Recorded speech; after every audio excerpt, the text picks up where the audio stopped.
नमस्कार, स्वागत है आप सभी का हमारे यूट्यूब चैनल संस्कृत सरस्वती पर।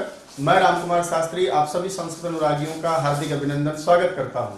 दोस्तों, यदि आपने अभी तक इस चैनल को सब्सक्राइब नहीं किया तो इसे सब्सक्राइब करें, लाइक करें, शेयर करें और वीडियो देखने के बाद इस चैनल पर कि ये वीडियो आपको कैसा लगा कमेंट्स बॉक्स में आप कमेंट करके मुझे जरूर बताइएगा। मैं आपकी कमेंट की प्रतीक्षा में रामकुमार शास्त्री एक बार फिर आपका हार्दिक अभिनंदन करता हूं। चलिए आज की क्लास शुरू करते हैं। सरस्वती वंदना हम करेंगे। माँ शारदे को नमन, सरस्वती नमः। शुक्लां ब्रह्म विचार सार परिमां आद्यां जगद् व्यापिनीं वीणा पुस्तक धारिणीं अभयदां जाड्यान्धकारापहाम् अस्ते स्फाटिकमालिकां विदधतीं पद्मासने संस्थितां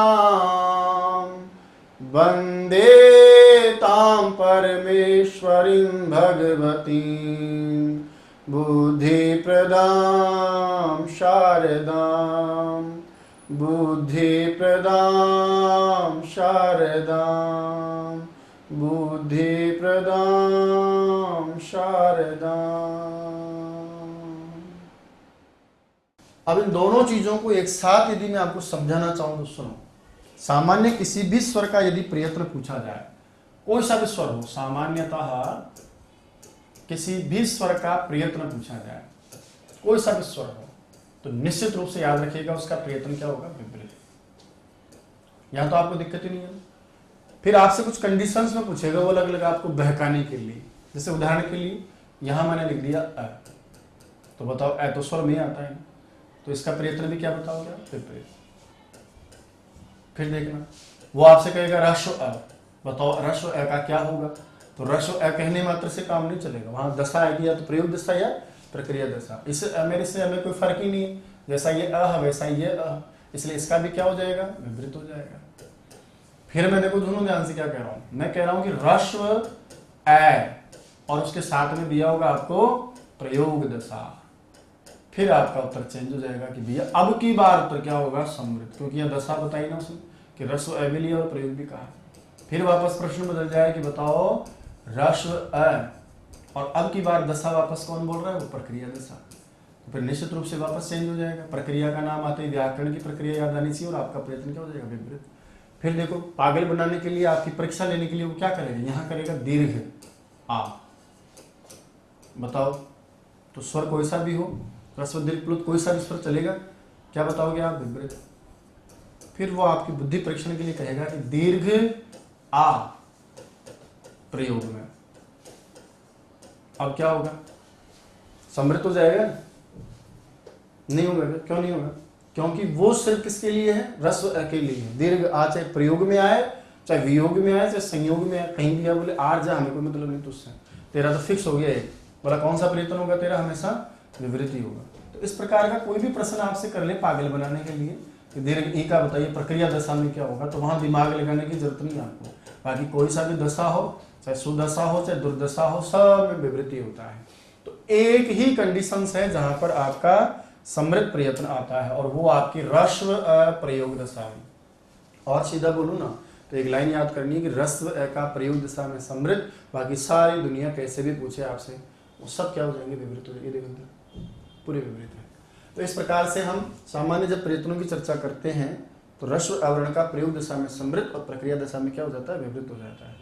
चलिए सबसे पहला जो हमारा प्रयास था आभ्यंतर प्रयत्न, उसमें नाम क्या था, स्पृष्ट। स्पृष्ट में आपने किसको पढ़ा है, स्पर्श वर्ण को। स्पर्श कौन है, कादयु मावसना स्पर्शा, कैसे लेकर के म तक के वर्ण, संख्या में कितने हैं, 25। क्या लिखा, स्पृष्टम प्रयत्नम स्पर्शाना। उसके बाद में दूसरा कौन है, इसे ईषद स्पृष्ट है। बोला किनका होता है, अंतस्थ का होता है। अंतस्थ में कौन आते हैं, यण। लिखा था यणो अंतस्ताह। बोला यण कौन है, य वरल है। बोला संख्या में कितने हैं, 4 है। ईषद स्पृष्टम अंतस्थानाम, इस प्रकार से इनके प्रयत्न हो जाते हैं। यहाँ पर 25 वर्ण आपके व्यंजन आ गए, यहाँ पर आपके व्यंजन वर्णों में जो यण वर्ण है वो 4 आ गए। 25 और 4 29, तो यहाँ खत्म हो गया आपके, ठीक है। उसके बाद में तीसरा ई से आता है हमारा ईशद विवृत। बोला साहब किनका होता है, तो यू से हमारे वर्णों का सम होता है, उसका नाम था ऊष्म वर्ण। फिर लिखा हमने शलो ऊष्माणः।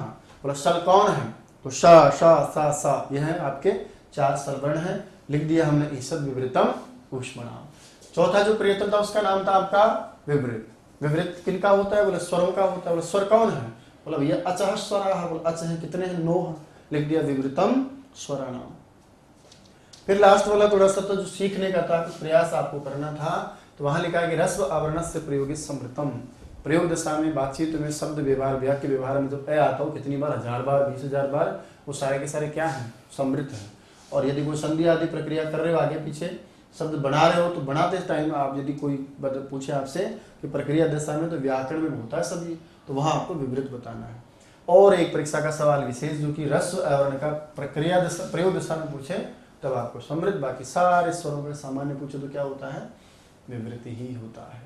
अब एक छोटी सी बात जो आपने नोटिस की हो कि जो आभ्यंतर प्रयत्न होते हैं उसकी चर्चा में बड़ी खास बात है। वो क्या है कि किसी भी वर्ण का आभ्यंतर प्रयत्न पूछे, क्या किसी भी वर्ण का आभ्यंतर प्रयत्न पूछे तो प्रत्येक वर्ण का एक एक ही आभ्यंतर होता है। प्रत्येक वर्ण का, चाहे वो स्वर हो या व्यंजन हो, कोई सा भी वर्ण हो चलेगा, प्रत्येक वर्ण का एक एक, मतलब प्रत्येक के खाते में केवल एक एक ही आभ्यंतर प्रयत्न होता है। कितने कितने होता है, एक एक ही आभ्यंतर प्रयत्न होता है।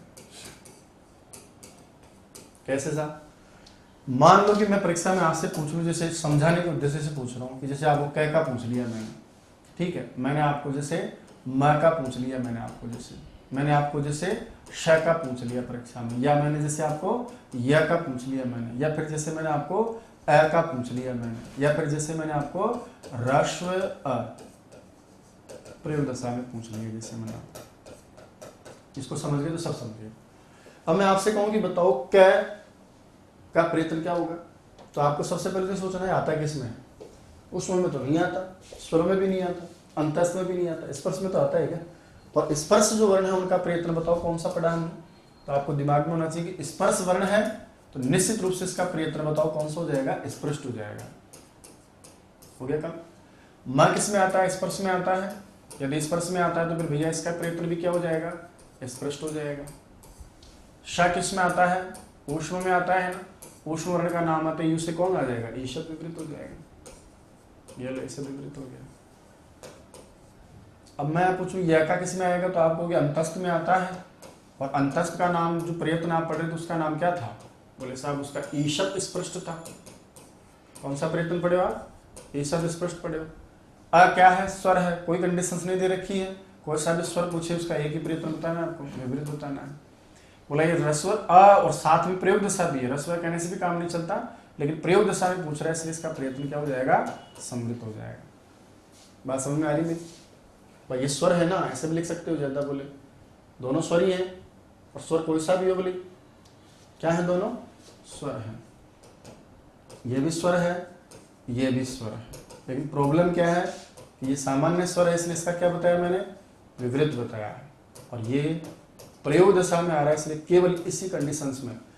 अब मैं आपसे कहूं कि बताओ कै का कोई और भी हो सकता है क्या, कहीं भी देख लो, बोले आर से पार ये कै कहीं और जगह भी आया है क्या, ये एक ही बार आया है केवल स्पर्श में, इसके अलावा कहीं भी कै नहीं है, यहाँ भी नहीं आया, ना आगे आया, ना किसी स्वर में आया, ना इसमें आया। तो याद रखिएगा किसी भी वर्ण का पूछेगा तो इसका कै का केवल स्पष्ट ही हो सकता है, मैं का स्पर्श में आता केवल स्पष्ट ही हो सकता है, स केवल ऊष्म में आता और कहीं नहीं आता इसलिए यही होगा, यह केवल यही आता है इसलिए इससे स्पष्ट ही होगा, अ का स्वर है इसलिए विवृति होगा, इसका समृत नहीं हो सकता, इसका समृत हो गया प्रयोग दशा में तो अब इसका विवृत नहीं हो सकता। तो किसी भी एंगल से किसी भी वर्ण का चाहे स्वर हो या व्यंजन हो, प्रत्येक वर्ण का केवल एक एक ही उच्चारण, वो क्या नाम है इसका, आभ्यंतर प्रयत्न होता है। ठीक है भैया, लिखो, समझता हूँ समझिए होंगे सारी बातों को, तो लिखो बात। सबसे पहले ऊपर डाल लो आप, वही कॉपी आपकी आयताकार हो जाएगी और उसमें लिख लो आभ्यंतर प्रयत्न, आभ्यंतर प्रयत्न। ठीक है, फिर इसी तरह से आप इनके दो वर्ड्स है ना, इनको साथ लेकर चलो, सीवस SEEVS, और यहां लिखेंगे SAUS और एक स्टार बना देना है, स्टार वाला तो स्टार ही देखा है ना आपने, को विस्तार से मैं इसको पढ़ा है। ठीक है, अब ये जो डायग्राम है उसमें कॉपी को आयताकार करके लिखेंगे आप। सबसे पहले बाईं तरफ लिख लो स्पष्ट, है ना। 2 पेज है तो 2 पेज काम में ले सकते हो, पूरा का पूरा लंबा चौड़ा अच्छा लगेगा। थोड़ा शॉर्टकट में इससे अच्छा मैटर बताओ कुछ हो सकता है क्या? स्पष्ट लिखते चलो साथ के साथ, क्योंकि जगह जैसे जैसे छूटती जाएगी वैसे वैसे आगे बढ़ते जाएंगे। तो सबसे पहला क्या लिखेंगे आप? स्पष्ट। स्पष्ट स्पष्ट लिखा है आपने स्पष्ट। चलिए आगे बढ़िए। स्पष्ट किनका है तो नीचे लिखो एरो बना के स्पर्श वर्ण। स्पर्श वर्ण, स्पर्श वर्ण कौन है? स्पर्श वर्ण लिखो कादयो मावसानाः स्पर्शाः। कादयो मावसानाः स्पर्शाः। कादयो मावसानाः स्पर्शाः मतलब कैसे मातक वर्ण, कैसे मातक के वर्ण, कैसे मातक के वर्ण। ये तो लिख ही लोगे ना, क ख ग घ ङ स स ज ज़ ञ ट ट ड ण त त द द न प प ब ब म। आता ही हमको। 5 लाने की जगह छोड़ के आप लिखो आगे। नहीं आता तो बता दिए भाई, मैं लिखा दूंगा। कहे गुरुजी हम आगे बढ़ गए, ज़्यादा पढ़ गए, छोटी छोटी बातों को ध्यान में थोड़े रखेंगे हम।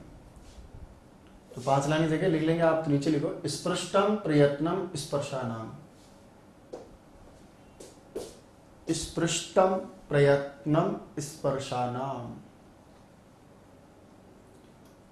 संख्या भी लिख लेना इनके ऊपर, है ना। यहाँ 25 आ जाएगा, मेरे पास जगह नहीं थी, मैंने यहाँ लिख देता। नहीं, मैं कितने वर्ण है? 25। ऊपर ही लिखना है इनको, संख्या हमेशा इनके ऊपर। यहाँ संख्या आ जाएगी आपको। तो लिखो स्पृष्टम प्रयत्नम स्पर्शानाम। स्पृष्टम प्रयत्नम स्पर्शानाम। कितने हो गए? 25 हो गए ना। इन्हीं का दूसरा नाम क्या है? तो इसे ऑब्लिक करके लिखो उदित वर्ण और वर्गीय। वर्गीय वर्ण या वर्गीय व्यंजन, जो भी आप लिखें, वर्गीय व्यंजन।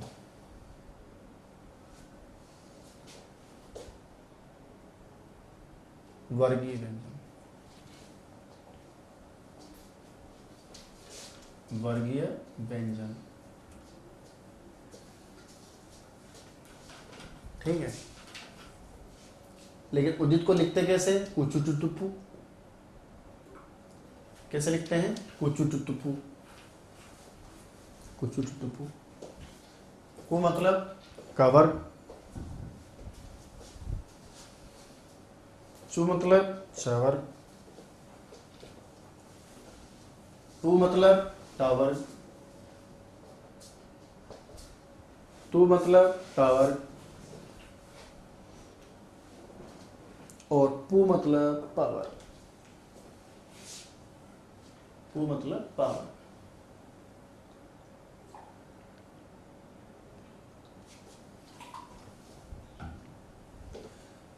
पू मतलब पावर। एक ही बात हुई है। किसी का भी पूछे स्पष्ट होता है। नंबर 2 पे आ जाओ आप। स्पृष्ट। अब ईसत स्पृष्ट है, तो नंबर 2 लिखें ईसत स्पृष्ट। ईसत स्पृष्ट। कौन से वर्ण आते हैं इसमें? तो नीचे लिखो अंतस्थ वर्ण, जिनके उच्चारण में प्राणवायु मुख के अंदर ही रहती है। अंतस्थ वर्ण। कौन थे अंतस्थ वर्ण? यणोवंतस्ताः।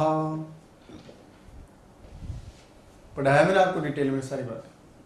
जो डिटेल में पढ़ाता हूँ वही मैं बताता हूँ आपको। तो यणोवंतस्ताः कौन है इसमें? यण। यण में कौन आते हैं? य व र। क्रम यही रहेगा, य व र। य व र। संख्या 4। संख्या 4। सूत्र क्या बनाएंगे हम इसका? लाइन क्या बनाएंगे? ईसत् स्पृष्टम अंतस्थानाम।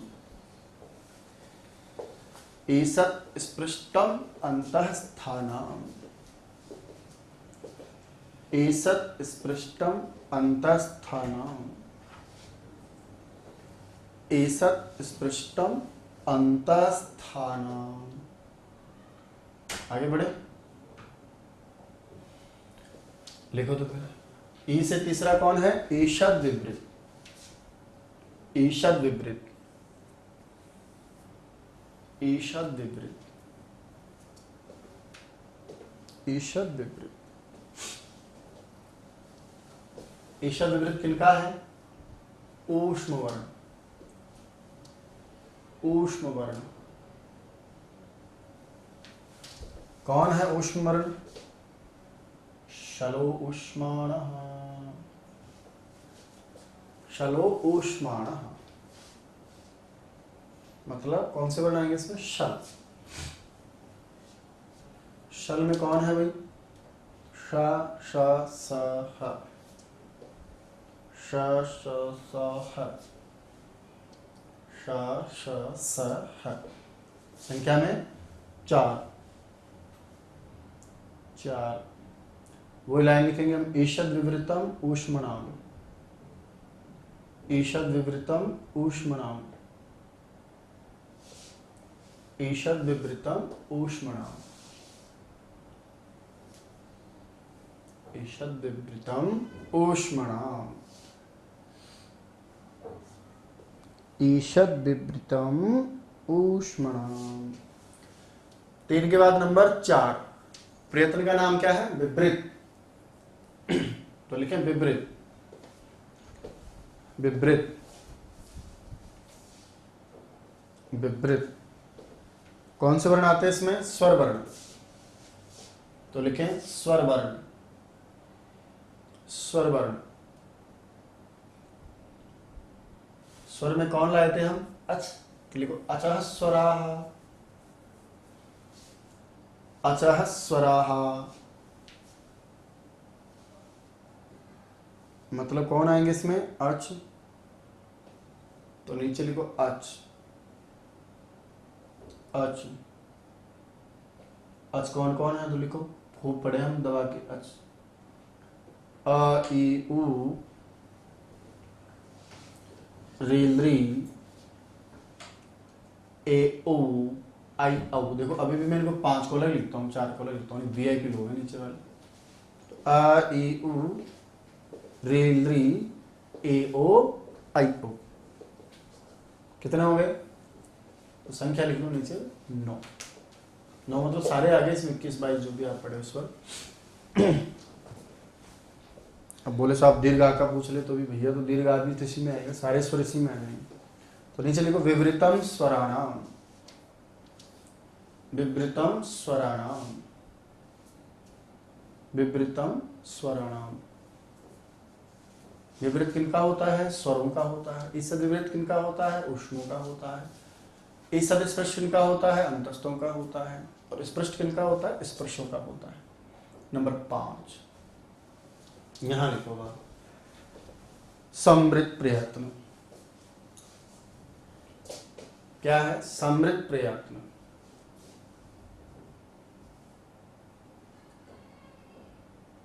अब लिखो इसमें नंबर 1, नंबर 1, ह्रस्व अवर्ण का, ह्रस्व अवर्ण का प्रयोग दशा में, ह्रस्व अवर्ण का प्रयोग दशा में समृत प्रयत्न होता है, समृत प्रयत्न होता है, समृत प्रयत्न होता है। कौन सा बताएंगे हम? समृत। नीचे लिखें, लौकिक व्यवहार में, लौकिक व्यवहार में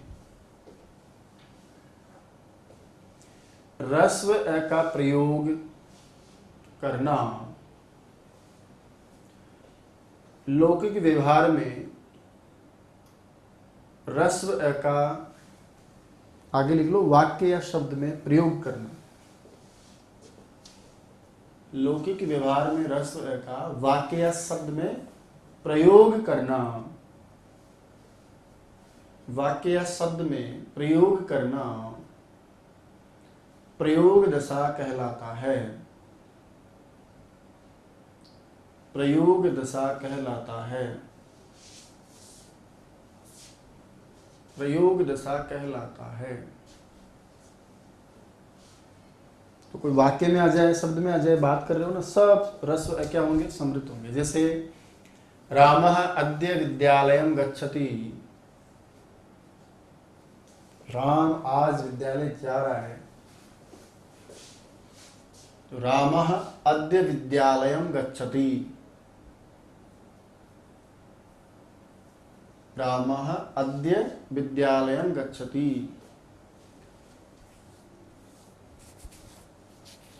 नीचे लिखें कमलः मोहनः श्यामः।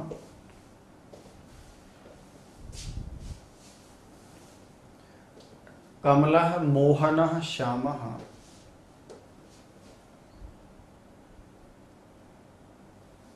श्यामः। इन सभी शब्दों या वाक्य में, इन सभी शब्दों या वाक्य में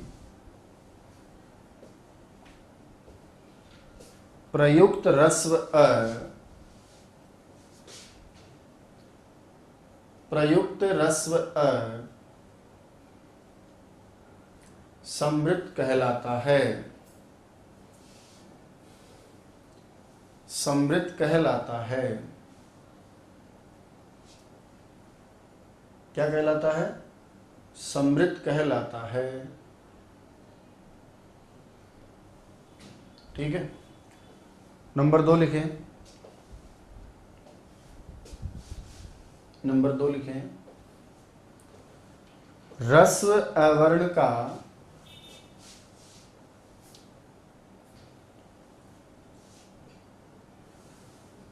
प्रक्रिया दशा में, ह्रस्व अवर्ण का प्रक्रिया दशा में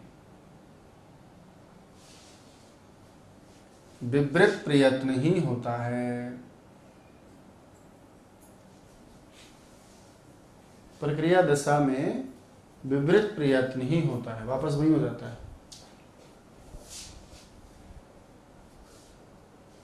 हो गया? विवृत प्रयत्न ही होता है। लिखो व्याकरण में, व्याकरण में संधि समास आदि द्वारा, व्याकरण में संधि समास आदि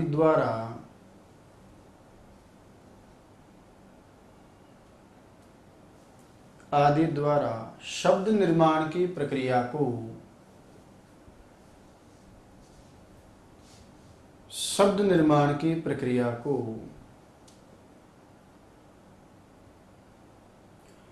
प्रक्रिया दशा कहा गया है।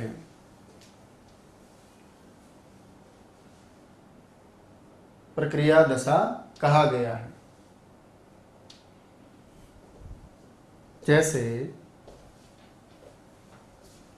जैसे राम प्लस अयनम,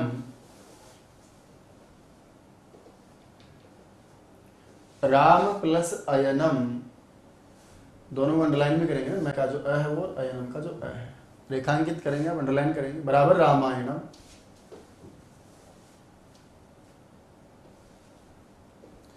रामायणम। तो आपने क्या बताया कि रामायण शब्द कैसे बना? इसके लिए आपने संधि यानी व्याकरण का सारा लिया। तो यहाँ लिखो, यहां रामायण शब्द की, यहां रामायण शब्द की निर्माण की प्रक्रिया दशा में, रामायण शब्द की निर्माण की प्रक्रिया दशा में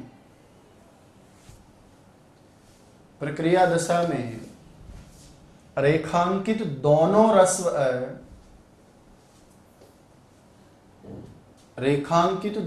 ह्रस्व विवृत कहलाते हैं। आगे वाला भी विवृत, पीछे वाला भी विवृत। दशा में दोनों ह्रस्व विवृत कहलाते हैं। दोनों ह्रस्व विवृत कहलाते हैं। हो गया। तो प्रयोग दशा में तो समृत, प्रक्रिया दशा में विवृत। ठीक है। अभ्यास के लिए लिखो सामान्यतः सभी स्वरों का आभ्यंतर प्रयत्न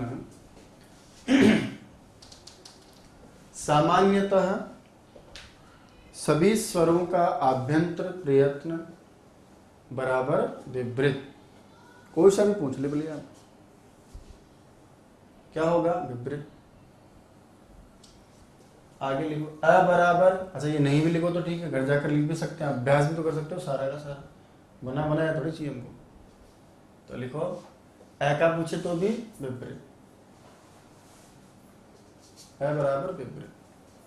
ह्रस्व अ बराबर तो भी विपरीत।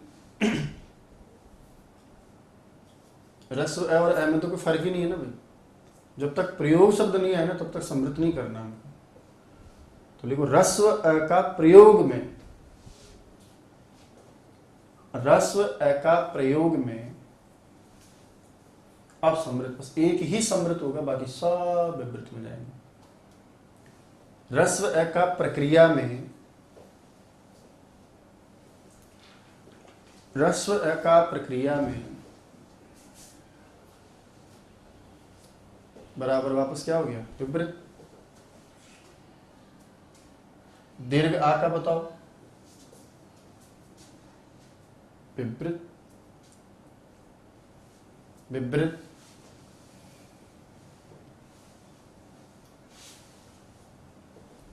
दीर्घ आ का प्रयोग में, अब इनके लिए तो फर्क ही नहीं पड़ता ना, चाहे प्रयोग में आया चाहे कुछ में भी आया, ह्रस्व के लिए बस केवल तो भी विपरीत। दीर्घ ई का प्रक्रिया में, दीर्घ ई प्रक्रिया में तो भी विपरीत। ठीक है।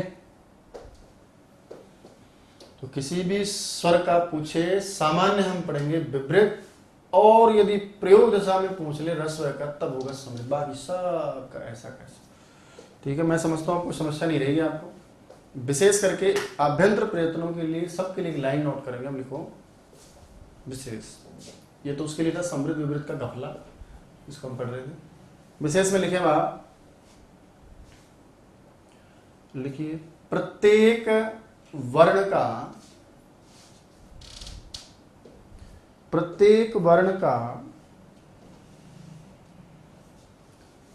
एक ही आभ्यंतर प्रयत्न होता है।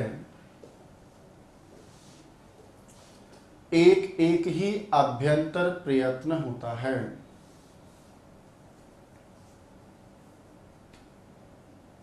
चाहे स्वर हो या व्यंजन वर्ण हो, चाहे स्वर हो या व्यंजन वर्ण हो, स्वर हो या व्यंजन वर्ण हो। देखो जैसे अभ्यास के लिए दिया था ताकि थोड़ा अच्छा अभ्यास हो जाए आपका। जैसे क स्पर्श है तो स्पृष्ट में आएगा और कहीं नहीं जाएगा। क्या बराबर स्पर्श हो गया, स्पर्श वर्ण है तो स्पृष्ट प्रयत्न हो गया। मैं के साथ भी ऐसा ही प्रॉब्लम है, स्पर्श है तो स्पृष्ट हो गया, स्पर्श तो क्या हो गया? स्पृष्ट हो गया। तालव्य श कौन है? ये ऊष्म है ना, ऊष्म है तो फिर क्या कहलाएगा? ईशद विवृत में आ जाएगा, ईशद विवृत में आ जाएगा। य अंतस्थ है ना, कौन है ये? अंतस्थ। और अंतस्थ है तो वो कहां पटकोगे ले जाके? ईसद स्पृष्ट में पटक देंगे। ईसद स्पृष्ट में डाल दिए।